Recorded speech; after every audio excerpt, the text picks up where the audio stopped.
Vítajte pri sledovaní. Dobrý deň. Dnešným dňom si pripomíname smrť nášho známeho slovenského kňaza a spisovateľa Hugolina Gavloviča. Uplynulo už 236 rokov od jeho smrti, no jeho diela sú stále známe a veľmi obľúbované aj v súčasnosti. Medzi jeho známe diela patria napríklad Škola kresťanská s veršami zvázaná alebo Valašská škola mravu Stodola. Viacej informácií nám povie naša reportérka Nikol Kleskňová, ktorá sa vrátila späť časom do barokovej literatúry. Nikol, ty sa práve teraz nachádzaš v Žiline aj so samotným Hugolinom Gavlovičom, takže ti teraz predávame slovo.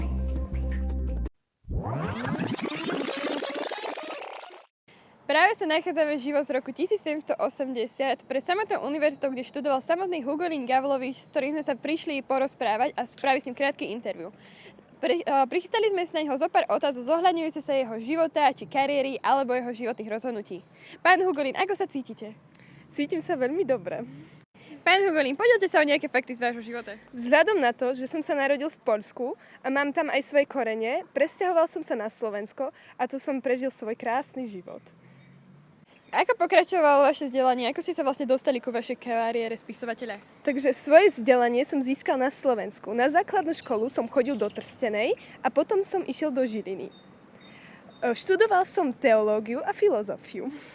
V roku 1733 som vstúpil do rádu františkánov, kde s cieľom pomáhať slabší som viedol svoj život. A vaša kariéra? Keď som ochorel na pľúca, asi som dostal tuberkulózu, musel som sa liečiť do hôr. Tam som býval na Salaši a odtiaľ som bral inšpiráciu pre moje diela. A aké posolstva prinášali vaše diela? V mojich dielach som kritizoval bohatých ľudí a peniaze. Dával som rady, ako prežiť tento pozemský život čo najlepšie. Takže, pán Gavlovič, sme veľmi radi, že ste boli ochotní ozám zodpovedať na tieto otázky. Ďakujem veľmi cťou. Ďakujeme, dovidenia. Aspoň niečo. Na konci taký refresher, že pred univerzitou, kde študoval samotný Hugolín Gagarin, za ktorým sme sa Gagalín! Ja sa nachádzam pred samotnou budovou, kde študoval Gagarin. Pred univerzitou, kde študoval samotný Gagarin. Vzhľadom na to, že som sa narodil v Poľsku, či na Slovensku, či kde, študoval som teológiu. Keď som ochorel na pľúca, musel som sa ísť liečiť do hôr na Salaš a tam som čerpal inšpiráciu na svoje krásne diela.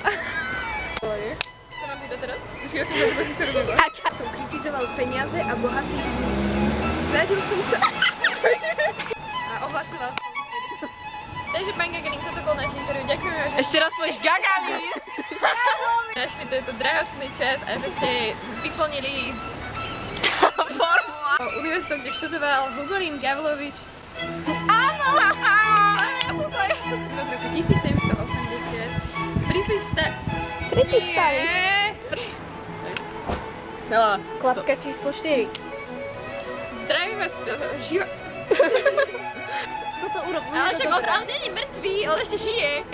Mal Ako môže Podľa nás